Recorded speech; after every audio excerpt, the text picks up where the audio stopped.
I'll see you in the next one. Proper story's supposed to start at the beginning. Ain't so simple with this one. Now here's a kid whose whole world got all twisted, leaving him stranded on a rock in the sky. He gets up, sets off for the Bastion, where everyone agreed to go in case of trouble. Ground forms up under his feet as if pointing the way. He don't stop to wonder why. Finds his lifelong friend just lying in the road. Well, it's a touching reunion. He sees what's left of the rippling walls, years of work undone in an instant, in the calamity. That a survivor? No, ma'am. It's a gas fella, forced out from underground. Kid pops him good.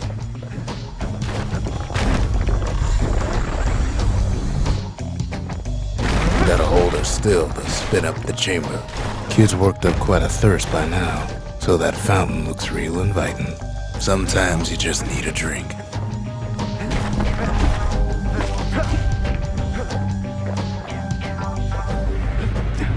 A school of squirts tunnels up around him. Must have fled here from the mines.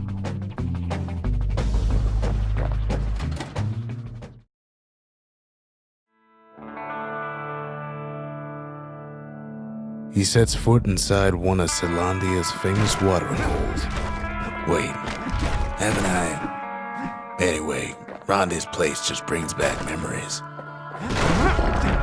Ronde always wanted his ashes scattered here.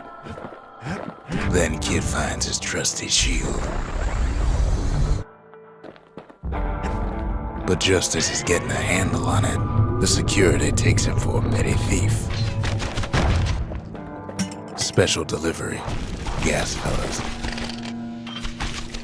Windbags start turning up for last call.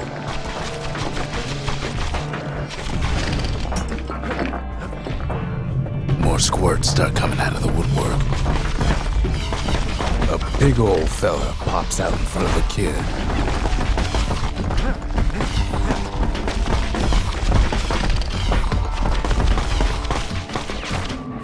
Kid sees the way to the Bastion out the window. It's a bit of a drop.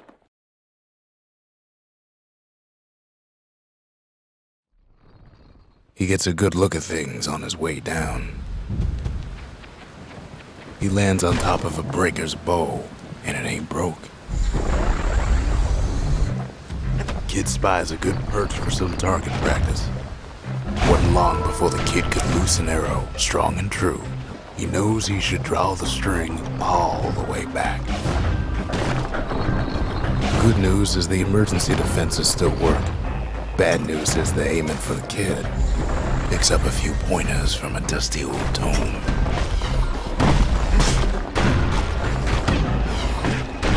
Right back at you. He finds the distillery, right next to the arsenal. Tough part of town. One sip of the spirits in that distillery, and the kid'll feel like a new man.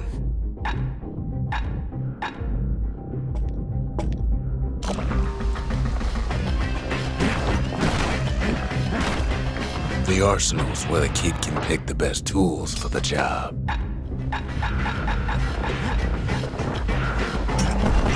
Some of them squirts birthing like crazy in a couple of corn bins.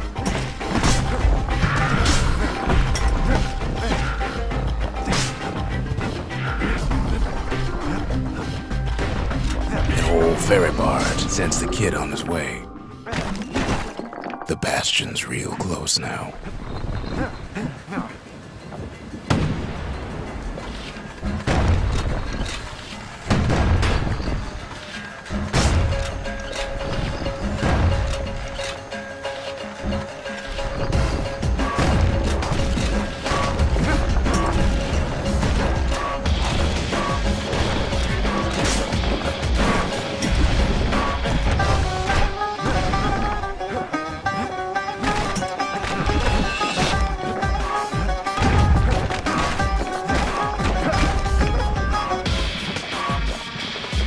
Takes a chunk of alloy.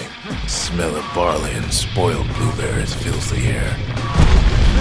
Scumbags. Kid maybe shouldn't have done what he just did.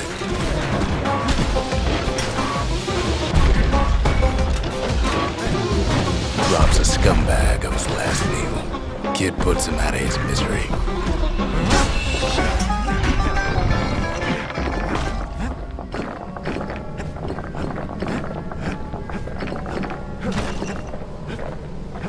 He finds the core to the Wharf District. He steals the city's heart. Might as well.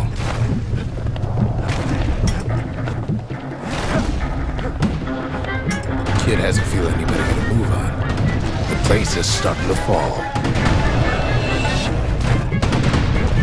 Kid just keeps running, somersaulting like crazy.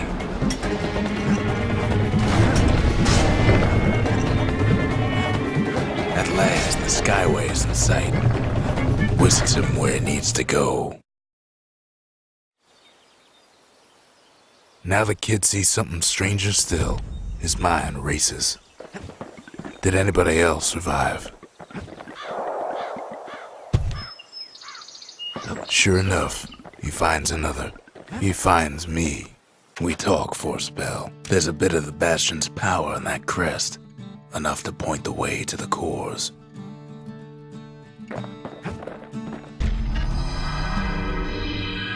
And just like that, the Bastion comes alive. Starts growing again, growing stronger. Kid's gotta put its power to good use. Now the Bastion can send him even farther into the wild unknown.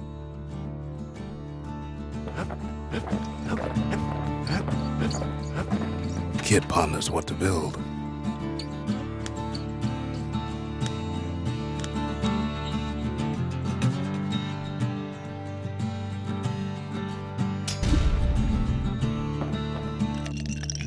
Doom Shine's a bit of an acquired taste, like a mouthful of horseradish. The Skyway. Now the kid can ride the wind to distant lands.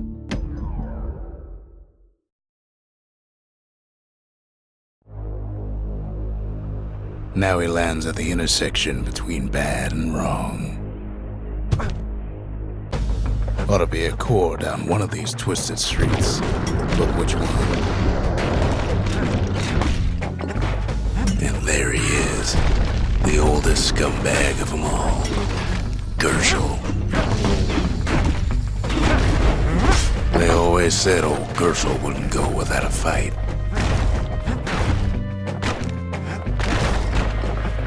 No core, no surprise.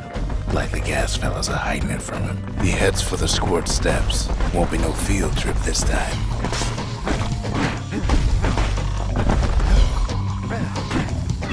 Hopes he'll never see one again. They say even the most rambunctious squirts can be tamed. No sign of the core here. At least the kid got something for his trouble. Up north is where the gas fella foreman used to live, tending to his flock. He heads for the east side, where windbags used to keep the local forge.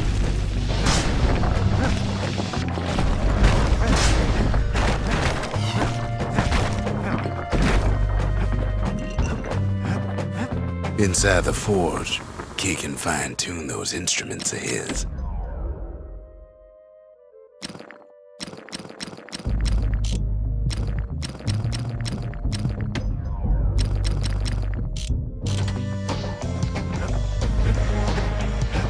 Core ain't here neither, so he's gotta guess again.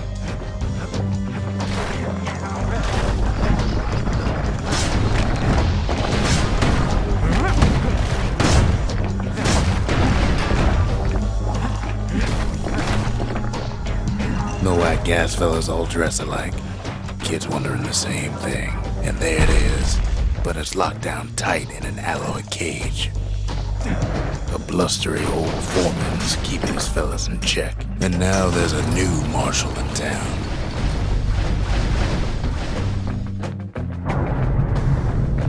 He hears the whole place groan, but it's too tough to fall. Kid's ready to go, and his ticket out's right where he started.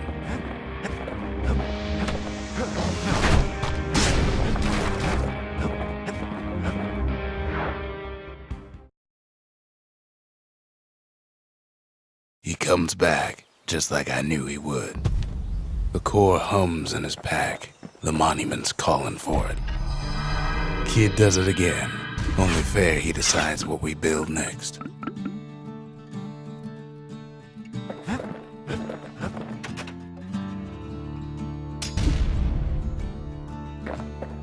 A lot of things need fixing up in this world, and we can start right here. Picked up traces of other cores while the kid was out.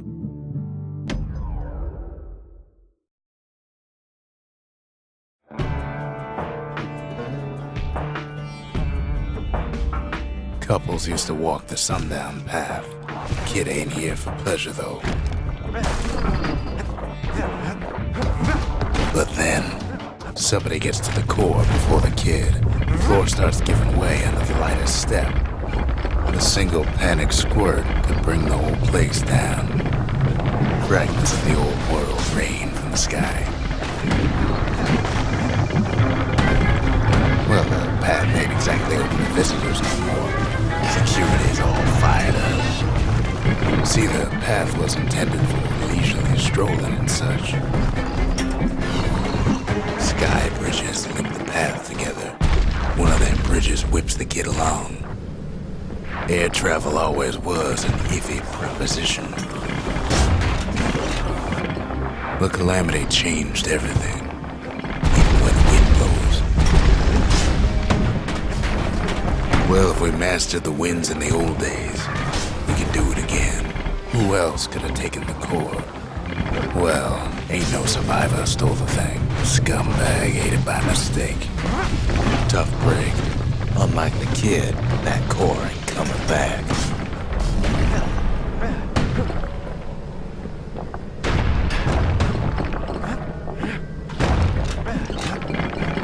No, they used to ship live munitions down the path.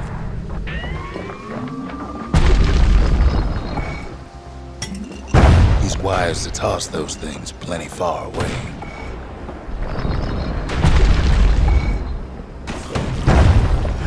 Even gas fellas need some shut-eye from time to time. They get real cranky when you wake them up.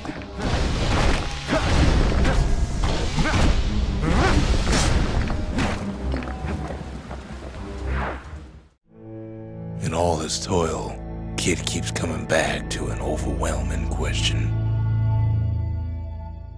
Who else could have survived the Calamity?